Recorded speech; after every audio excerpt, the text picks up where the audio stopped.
Hello, dear ones. Be greatly blessed with peace in your soul.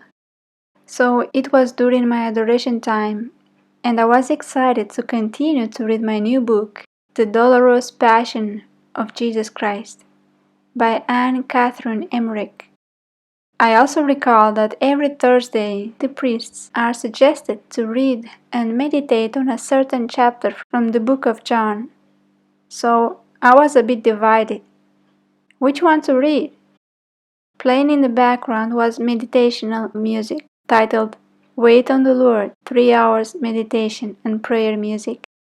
Before choosing which book to grab, I first opened my adoration book, In Sinu Jesu, to see what was on the Lord's heart and mind, and the whole reading struck the bell on me. Wow! I paused at times in between my reading. His words from the In Sinu Jesu, from that chapter he gave me, said, the title of the chapter is Thursday, April 15, 2010, and the Lord begins, I, who am here before you, I am the Word. No book, however beautifully written, can speak to your heart as I do, for I am eternal wisdom, infinite love, and uncreated beauty in dialogue with your soul. My words are not like the words of men. My words surpass even the words of my saints, though I often speak through them and continue to touch souls through their writings. My words are like arrows of fire shot into the heart and wounded it so as to inflame it and heal it with divine love. Make yourself vulnerable to my words. Allow me to speak to you in such a way as to wound you with the piercing of divine love. When you come before me and wait upon me in silence, you are, in effect, allowing me, when I choose and in the way I choose, to wound you with an interior word and to set you on fire with the communication of divine love. Expect me then to speak to you, to console you, and to enlighten you, but also to wound you. Unless I wound you in this way, you will be incapable of withstanding the attacks of the enemy and of bearing witness to me in the midst of darkness and tribulation. And as an aside, this past week and some few days, they have been rather purifying, as I might put it this way. I remember the days I have had during this week as I read this. And Jesus continues, in the spiritual battle that is coming, only those wounded by me will emerge victorious. And here I remember how Mother Elisha says often, we are victims of His merciful love. He exposes us, so He can lavish His mercy on us. And continuing with the reading, this is why I call my priests to seek and to accept the healing wounds of my love. Those who keep watch before my Eucharistic face will be among the first to be so wounded. I have called you to adoration because I desire to wound you, not once, but again and again, until your whole being is wounded and so purified and set ablaze with the fire of my love. Would that your soul were wounded as many times as I was wounded on my body, for love of you, in the combat of my most bitter passion.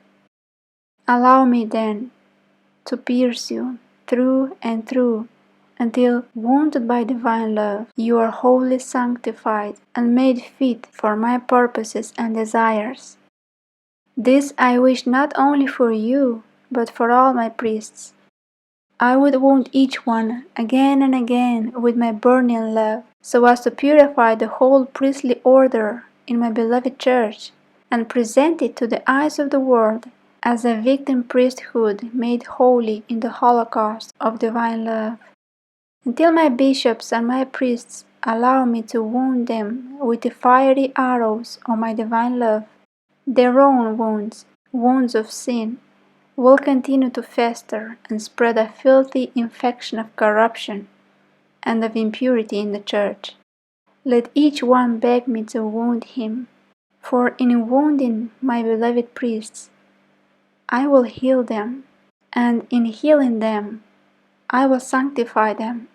And in sanctifying them, I will offer glory to my Father, and fill the world with the radiance of my own face and the love of my own heart.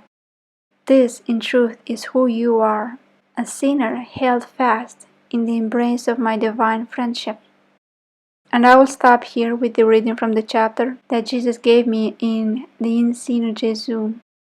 And during these past days, I really felt like the sinner part. And what struck to me is that though I am that sinner, this sinner is held fast in his embrace of divine friendship. Doesn't smell to me like the sinner is being rejected at all. He embraces the sinner fast. That was comforting to realize. So when you reject yourself, God holds you fast. Truth, that is what he says. So about wounds. As I was settled in my chair, I began to ponder, recurring to 3 or 4 types of wounds. First, men can wound the body, the physical, but they cannot pass through the spirit unless we allow them, which is the will, our will. That is found in Matthew 10:28. And second, the enemy can wound the body, and he tries to force himself into the spirit by attacking the mind, the will, again, of the soul. And third, God can wound the body, the heart, the mind, and the spirit. Matthew 10, verse 28. But his wounds are different. I went on pondering. He wounds the core of the soul, and his wounds are healing wounds. And why would God need to heal? Because there is festering wounds.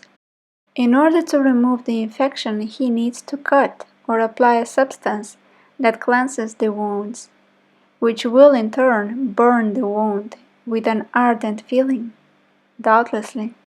Then, as it is cleansed, he will have to cut some parts to remove the dead flesh that is infected. While the enemy wounds you for destruction, for death, sin wounds you to cripple. God wounds you to heal. And you can say that sin is the 4th type of wound. God wounds you to heal. His wounds are the only ones that are good wounds. All the rest are putrefying.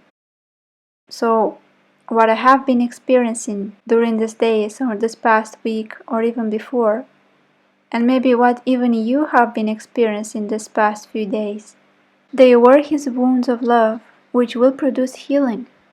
Now, on this account of this producing healing, the next message I will share with you is a short episode illustrating this type of wounded for healing. It's like a healing treatment for the soul, a method that I hope you yourself can apply to yourself. See you soon, guys. God bless you all.